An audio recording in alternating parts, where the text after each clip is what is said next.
Hello అండి, ఈ వీడియోలో C23 రెగ్యులేషన్ వాళ్ళకి diploma third semester engineering mathematics 2 EC 301 important questions చూద్దామండి. నేను ఇక్కడ చెప్పేది ఈసీ వాళ్ళకి కానీ రిమైనింగ్ బ్రాంచెస్ ఉన్నారు కదా, అంటే కంప్యూటర్స్ ట్రిపుల్ బ్రాంచెస్ ఉన్నారు కదా, వాళ్ళకు కూడా యూజ్ అవుతుంది. అంటే వాళ్ళకి వీళ్ళకి డిఫరెన్స్ ఏంటి అంటే ఈసీ వాళ్ళకైతే Laplace transform and Fourier series ఉంది, రిమైనింగ్ వాళ్ళకైతే అవి లేవు కదా. బట్ రిమైనింగ్ ఏవైతే ఉన్నాయో indefinite integration, definite integration, differential equations అవన్నీ ఉన్నాయి కాబట్టి అవి కూడా అన్ని బ్రాంచెస్ కామన్ కాబట్టి ఇవి అందరికీ యూజ్ అవుతాయి. ఓకే, మనకి ఇక్కడ ఎక్స్టర్నల్ 80 మార్క్స్కి ఉంటుంది కదా. 80 మార్క్స్ అంటే మనకి ఉన్నది ఏంటంటే ఈసీ వాళ్ళకి 4 యూనిట్స్ ఉన్నాయి. ఓకే, ఇండెఫినైట్ ఇంటిగ్రేషన్ ఒకటి, definite integration and its applications, differential equations, Laplace transforms and Fourier series 4 units ఉన్నాయి. ఆ 4 యూనిట్స్లో కూడా మళ్ళీ సబ్ డివిజన్స్ ఉన్నాయి. అంటే ఇండెఫినైట్ ఇంటిగ్రేషన్లో మళ్ళీ different models, next definite integration and its అప్లికేషన్స్లో డిఫరెంట్ మోడల్స్, డిఫరెన్షియల్ ఈక్వేషన్లో డిఫరెంట్ మోడల్స్, అలానే లాప్లాస్ ట్రాన్స్ఫార్మ్ ఫోరియర్ సిరీస్. అలా చూసుకుంటే మనకి ఇండెఫినైట్ ఇంటిగ్రేషన్ యొక్క వెయిటేజ్ ఎంత అంటే 32 మార్క్స్ అండి. 4 షార్ట్స్ వస్తాయి, 2 ఎస్ఏస్ వస్తాయి. ఓకే, 4 షార్ట్స్ అంటే 4 3s 12 మార్క్స్, 2 షార్ట్స్ అంటే 2 × 10 20 + 12 32 మార్క్స్. అదే definite integration and its applications నుంచి 22 మార్క్స్ వెయిటేజ్. 4 షార్ట్స్ 1 ఎస్ఏ అంటే మీకు 10 మార్క్స్ కదా ఎస్ఏ. నెక్స్ట్ థర్డ్ యూనిట్ వచ్చి డిఫరెన్షియల్ ఈక్వేషన్స్. డిఫరెన్షియల్ ఈక్వేషన్స్ నుంచి వెయిటేజ్ 23 మార్క్స్, 1 షార్ట్ 2 ఎస్ఏస్ వస్తాయి. Next Laplace transforms and Fourier series నుంచి వెయిటేజ్ వచ్చి 33 మార్క్స్ అండి, 1 షార్ట్ 3 ఎస్ఏస్ వస్తాయి. ఓకే, ఇది మీకు యూనిట్ వైజ్ వెయిటేజ్. ఇప్పుడు యూనిట్ వైజ్ షార్ట్స్ ఏం ప్రిపేర్ అవ్వాలి, అలానే ఎస్ఎస్ ఏం ప్రిపేర్ అవ్వాలో చూద్దాం. ఫస్ట్ యూనిట్ వచ్చి ఇండెఫినైట్ ఇంటిగ్రేషన్ కదా. ఇండెఫినైట్ ఇంటిగ్రేషన్ నుంచి 4 షార్ట్స్ 2 ఎస్ఎస్ వస్తున్నాయి. ఆ 4 షార్ట్స్ దేని నుంచి రావచ్చు, ఏవి ఎక్స్పెక్ట్ చేయొచ్చు ఈ వీడియోలో చూద్దాం. ఓకే, ఫస్ట్ యూనిట్ 1 నుంచి ఫస్ట్ షార్ట్స్ ఏం ప్రిపేర్ అవ్వచ్చు అంటే first question evaluate integral x² + 3x + 2 × dx కానీ, like evaluate integral 7x + 7x + 7/x × dx.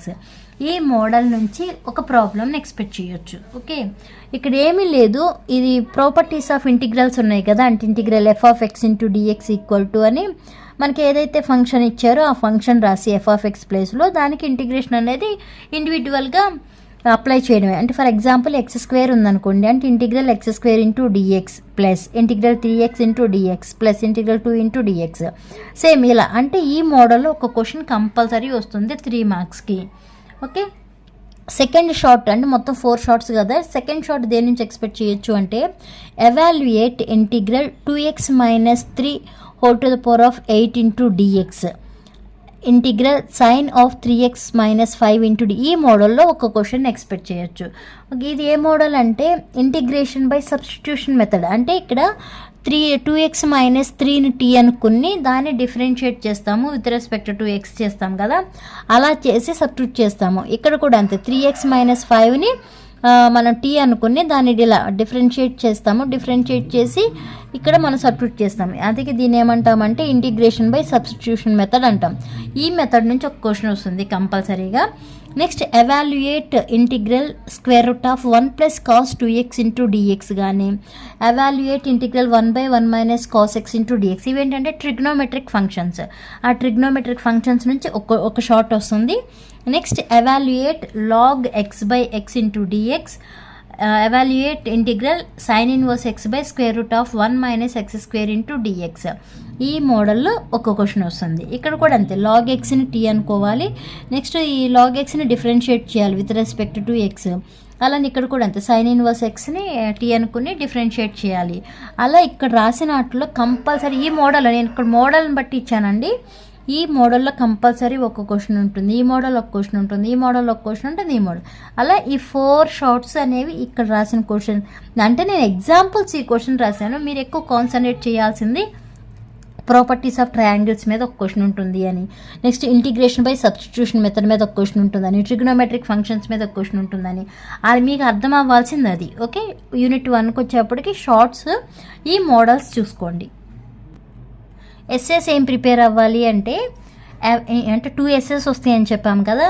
Evaluate integral x × sin x dx, next evaluate integral x × log x × dx. ఇది ఎలా ఉందండి, integration by parts method ఉంది కదా, ఆ మెథడ్ని follow అవుతాం. ఈ problems చేయాలి అంటే ఇంటిగ్రేషన్ బై పార్ట్స్ మెథడ్ అంటే ఇంటిగ్రల్ యూవీ అని ఫార్ములా రాస్తాం కదా, యూవీ అని రాస్తాము. కొంతమంది ఏమో integral f of x into g of x into dx అని రాస్తాం. ఎఫ్ ఆఫ్ ఎక్స్ అంటేనేమో యూ, అదే జీ ఆఫ్ ఎక్స్ అంటే డివి బై డిఎక్స్ ఇలా తీసుకుంటారు కొంతమంది ఏమో ఇంటిగ్రల్ యూవీ అని తీసుకుంటాం. ఈ రెండు కూడా ఒకటే ఫార్ములాస్. అవి ఏ ఫార్ములాస్ అంటే integration by parts method problem ఇచ్చినప్పుడు యూజ్ చేస్తామన్నమాట. ఈ రెండిట్లో కంపల్సరీ ఒక ఎస్సే రావచ్చు. Next evaluate integral 1/x+1 into x+2 into dx అంటే ఈ ఈ మెథడ్స్ ఏంటి అంటే ఇంటిగ్రేషన్ బై పార్షియల్ ఫ్రాక్షన్స్ ఉన్నాయి కదా, ఆ పార్షియల్ ఫ్రాక్షన్స్ ఒకటి. నెక్స్ట్ బెర్నౌల్సీ రూల్ ఉంది కదా, ఆ బెర్నౌల్సీ రూల్. ఈ 3 ఎస్ఎస్ ప్రిపేర్, ఈ 3 మోడల్స్, 3 ఎస్ఎస్ కాదు 3 మోడల్స్ ప్రిపేర్ అవ్వండి. ఆ 3 మోడల్స్లో కంపల్సరీ 2 క్వశ్చన్స్ వస్తాయి. నేను C20 రెగ్యులేషన్ వాళ్ళకి అంటే వాళ్ళకి 301, 401 కలిపి మీకు 301గా పెట్టేశారు. అంటే వాళ్ళకి 4th సెమిస్టర్లో కూడా వాళ్ళకి మ్యాథ్స్ ఉండేదండి, బట్ మీకు 4th సెమిస్టర్లో లేదు కదా, 3rd సెమిస్టర్తో ఆపేశాడు కాబట్టి వాళ్ళకి 301, 401 ఏదైతే ఉందో ఆ రెండింటిని కలిపి మీకు 301 చేశారు కదా. నేను వాళ్ళ ప్రీవియస్ పేపర్స్ అన్నీ కూడా చూసి మ్యాక్సిమం అన్ని ప్రాబ్లమ్స్ సాల్వ్ చేశాను. ఎవరైనా చూడని వాళ్ళు ఉంటే ఒకసారి చూసుకోండి, యూజ్ అవుతాయి. ఓకే, నెక్స్ట్ ఇంతవరకు మీరు ఫస్ట్ యూనిట్ నుంచి ఎస్ఎస్ ప్రిపేర్ అవ్వండి సరిపోతుంది. నెక్స్ట్ సెకండ్ యూనిట్ నుంచి షార్ట్స్ ఏం ప్రిపేర్ అవ్వాలి అంటే evaluate integral 0 to π/2 cos x into dx. Okay, అంటే ఫార్ములా ఎలా ఉంటుందన్నమాట, integral a to b f of x ఏం లేదు, జస్ట్ ఇంటిగ్రల్ cos x అంటే ఫార్ములా ఏదో రాసి దానికి upper limit minus lower limit అనేది సబ్స్టిట్యూట్ చేస్తే సరిపోతుంది. ఇలా అడిగారు అనుకోండి, ముందు ఈ రెండింటిని మల్టిప్లై చేయాలి. అంటే x-2 ఇంటూ x+3 అంటే x into x², x into 3 3x minus 2x plus into minus 6 అలా రాసుకుని వాటికి ఇండివిజువల్గా ఇంటిగ్రేషన్ అనేది అప్లై చేసి next upper limit minus lower limit అనేది సబ్స్టిట్యూట్ చేయడమే ఈ ప్రాబ్లమ్స్. ఓకే, ఈ మోడల్లో ఒక ప్రాబ్లం ఎక్స్పెక్ట్ చేయొచ్చు. ఓకే, 4 షార్ట్స్ వస్తాయని చెప్పాం కదా. Next evaluate integral 0 to π/4 cos 5x into cos 3x. ఇది ఏ ఫార్ములాలో ఉంది, cos a cos b formula ఉంది కదా, అలా అంటే ట్రిగ్నోమెట్రిక్ ఫంక్షన్స్ ఆ ఫార్ములాని యూజ్ చేసి ఇలాంటి ప్రాబ్లమ్స్ అనేవి సాల్వ్ చేస్తాం. నెక్స్ట్ ఎవాల్యుయేట్ ఇంటిగ్రల్ 0 to π/2 ఈ మోడల్ కూడా చూసుకోండి. sin cube x by sin cube x plus cos cube x ఉంది కదా, ఇవి ప్రాపర్టీస్ ఆఫ్ డెఫినైట్ ఇంటిగ్రల్స్ అని వాటి మీద బేస్ అయ్యి ఉంటుంది. ఆ మోడల్ కూడా చూడండి. Next find the area bounded by the curve y = x² ఈ మోడల్లో ఒకటి చూసుకోండి. Okay, find the area bounded by the curve y = ఇక్కడ మీకు అర్థం అవడం కోసం నేను పక్కన మళ్ళీ ఇలా బ్రాకెట్స్ పెట్టి వేసాను చూడండి. అంటే ఇక్కడ రాసిన 2లో అంటే ఈ మోడల్లో ఒక క్వశ్చన్ వస్తుంది, నెక్స్ట్ ఈ మోడల్లో ఒక క్వశ్చన్ ఉంటుంది, 4 షార్ట్స్ కాబట్టి నెక్స్ట్ ఈ మోడల్లో ఒక షార్ట్, నెక్స్ట్ కింద రాసిన మోడల్లో ఒక షార్ట్. అంటే ఇలా ఏ మోడల్ నుంచి ఇలా మీకు ఈజీగా అర్థమవుతుందని రాశాను. నేను ఎలా అయితే మీకు ఇంపార్టెంట్ క్వశ్చన్స్ ఇస్తున్నానో అలా ప్రిపేర్ అవ్వండి, అందరూ పాస్ అవుతారు, ఎక్కువ మార్క్సే వస్తాయి. ఓకేనా. Next find the area enclosed by the curve or parabola. Curve అయితేనే ఎలా అడుగుతారు, y = x² + 5x + 6 and the x axis అని. నెక్స్ట్ అదే పెరాబోలా అయితే y² = 4x and the line x = 3 ఇలా అడుగుతారు. ఓకేనా. అంటే ఇక్కడ పై క్వశ్చన్ ఏంటి, find the area bounded by the curve x axis అని లైన్స్ 2 లైన్స్ ఇలా, ఇక్కడేమో పెరాబోలాకి సంబంధించి ఈ 2 మెథడ్స్లో కంపల్సరీ ఒక ప్రాబ్లం వస్తుంది. Next find the mean value of f of x. Mean వాల్యూకి అలానే ఆర్ఎంఎస్ వాల్యూకి సంబంధించి కూడా నేను చాలా ప్రాబ్లమ్స్ పోస్ట్ చేశానండి. మీకు మీన్ వాల్యూ అలానే సిలబస్లో ఆర్ఎంఎస్ వాల్యూని ఆ 2 రావు, కానీ ఆ రెండింటి నుంచి ఒకటి మాత్రం కన్ఫామ్గా వస్తుంది. ఇక్కడ రాసిన అన్నింటిలో 4 షార్ట్స్ వస్తాయి. అంటే మెథడ్స్ చూసుకోండి, ముందు మెథడ్స్ మీద కాన్సన్ట్రేట్ చేయండి. Okay, 4 shorts. నెక్స్ట్ ఎస్ఎస్ ఏం ప్రిపేర్ అవ్వాలి అంటే సెకండ్ యూనిట్ నుంచి మనకు ఒక్క ఎస్ఏ అని వస్తుంది, అంటే 10 మార్క్స్ ఒకటే వస్తుంది. ఈ 2 మెథడ్స్ ప్రిపేర్ అవ్వండి సరిపోతుంది. Prove that integral 0 to π/2 sin to the power of 20x by ఈ మోడల్ ఏదైనా π/4 వస్తుంది ఆన్సర్, ఈ మోడల్ ఏదైనా. ఓకే, అది ఒకటి చూసుకోండి. Next evaluate integral 0 to π/2 1/1 + tan x into dx ఈ మెథడ్ ఒకటి. ఆ 2 మెథడ్స్ చూసుకోండి సరిపోతుంది. సెకండ్ అంటే definite integration and its applications నుంచి ఒక ఎస్ఏ కాబట్టి ఆ మెథడ్స్ ప్రిపేర్ అవ్వండి సరిపోతుంది. నెక్స్ట్ థర్డ్ యూనిట్ వచ్చేప్పటికి డిఫరెన్షియల్ ఈక్వేషన్స్. ఆ డిఫరెన్షియల్ ఈక్వేషన్స్లో కూడా మీకు ఇంకేమున్నాయంటే ఒక డిఫరెన్షియల్ ఈక్వేషన్ ఇచ్చి ఆర్డరు డిగ్రీ ఫైండ్ అవుట్ చేయడం మీద ఒకటి ఉంది. నెక్స్ట్ ఆర్బిట్రరీ కాన్స్టెంట్స్ని ఎలిమినేట్ చేసేస్తూ డిఫరెన్షియల్ ఈక్వేషన్ని ఫామ్ చేయడం ఒకటి ఉంది. ఓకే, ఒక్కటి ప్రిపేర్ అవ్వండి. అంటే ఆ 3 ప్రిపేర్ అయితే షార్ట్స్కి సరిపోతుంది. అంటే మనకి థర్డ్ యూనిట్ నుంచి ఒక్క షార్టే వస్తుంది. ఆ షార్ట్స్కి ఏం ప్రిపేర్ అవ్వాలో ఇక్కడ రాసాను చూడండి. Find the order and degree of the differential equation d2y/dx² plus dy/dx² plus 2y = 0. దీనికి ఆర్డరు డిగ్రీ ఫైండ్ అవుట్ చేయాలి. ప్రీవియస్ పేపర్లో నేను అప్లోడ్ చేశాను, చూసుకోండి. Next form the differential equation by eliminating the arbitrary constant.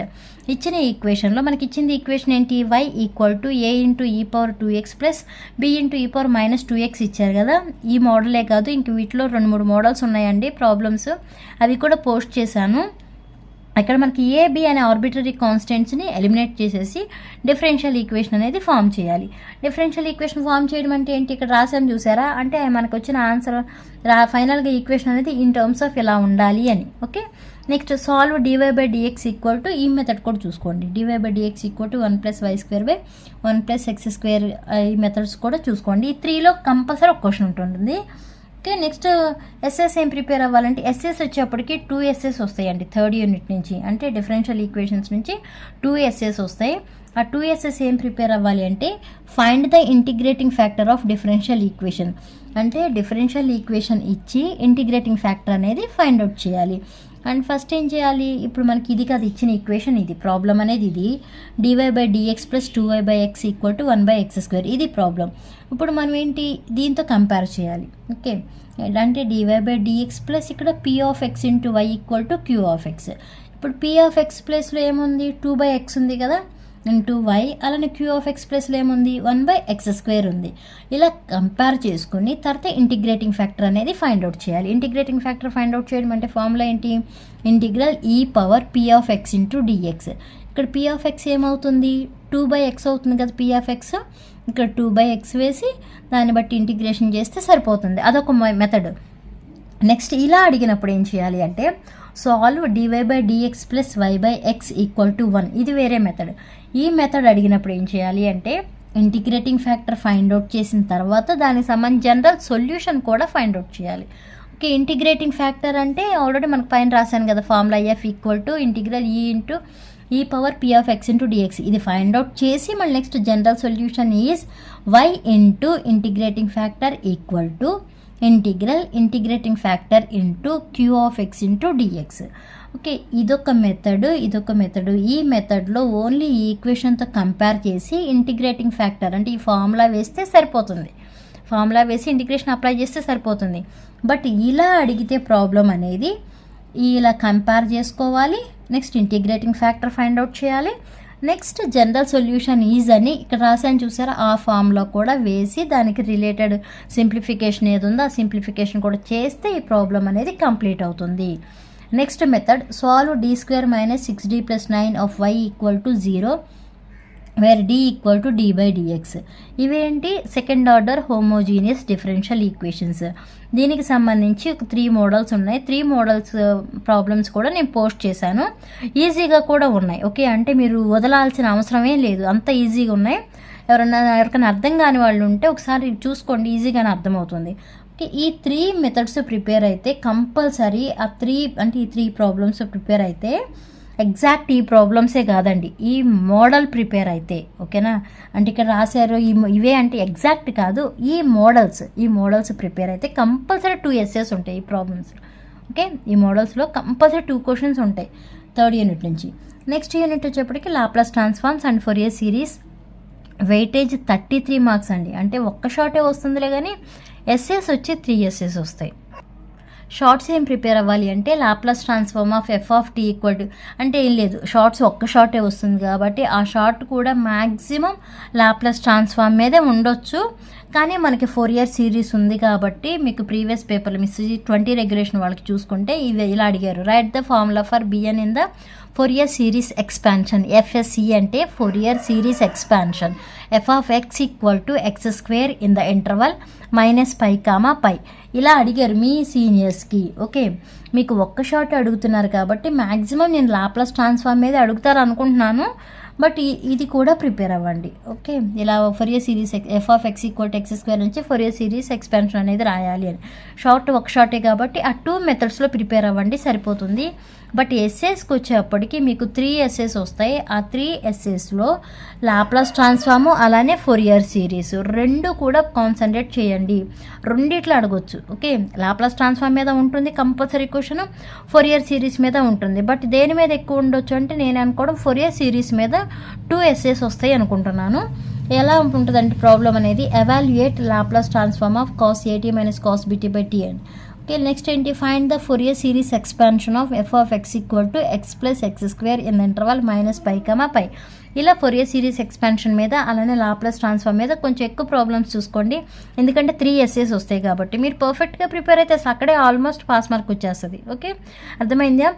ఎక్కువ నేను చెప్పిన జస్ట్ ఎగ్జాక్ట్ ప్రాబ్లమ్స్ కాదు, మెథడ్స్, మోడల్స్ చూడండి. ఓకే, అంటే ఏమేమి మోడల్లో నుంచి క్వశ్చన్ రావచ్చు దాని మీద ఎక్కువ కాన్సన్ట్రేట్ చేసి మీరు నెంబర్ ఆఫ్ ప్రాబ్లమ్స్ని ప్రాక్టీస్ చేయండి. నేను అనుకోవడం ఏంటంటే ఆల్రెడీ స్టేట్ బోర్డ్ వాడు మీకు బుక్స్ ఇచ్చేసారు కదా, ప్రతి ఒక్కళ్ళ దగ్గర టెక్స్ట్ బుక్ ఉంటుంది. వాటిలో ఉన్నవి అంటే కొన్ని సాల్వ్డ్ ప్రాబ్లమ్స్ ఉన్నాయి, కొన్ని ఏమో ప్రాక్టీస్ అని ఇచ్చారు మిమ్మల్ని సాల్వ్ చేసుకోమని. అవి జస్ట్ ఆ బుక్లో వరకు ప్రిపేర్ అయిపోతే సరిపోతుందేమో అనుకుంటున్నాను. మ్యాక్సిమం 90% ఆ బుక్ వరకు ప్రిపేర్ అయితే చాలు. ఓకేనా, అర్థమైందా అండి? మీకు యూజ్ ఉంది, బాగానే ఉంది అని అనుకుంటే ఒక లైక్ చేయండి. లైక్ చేయడం మాత్రం మర్చిపోకండి. ఏం లేదు, మీరు లైక్ చేయడం వల్ల ఏమవుతుందంటే అది కొంచెం ఎక్కువ మందికి రీచ్ అవుతుంది. Okay, thank you.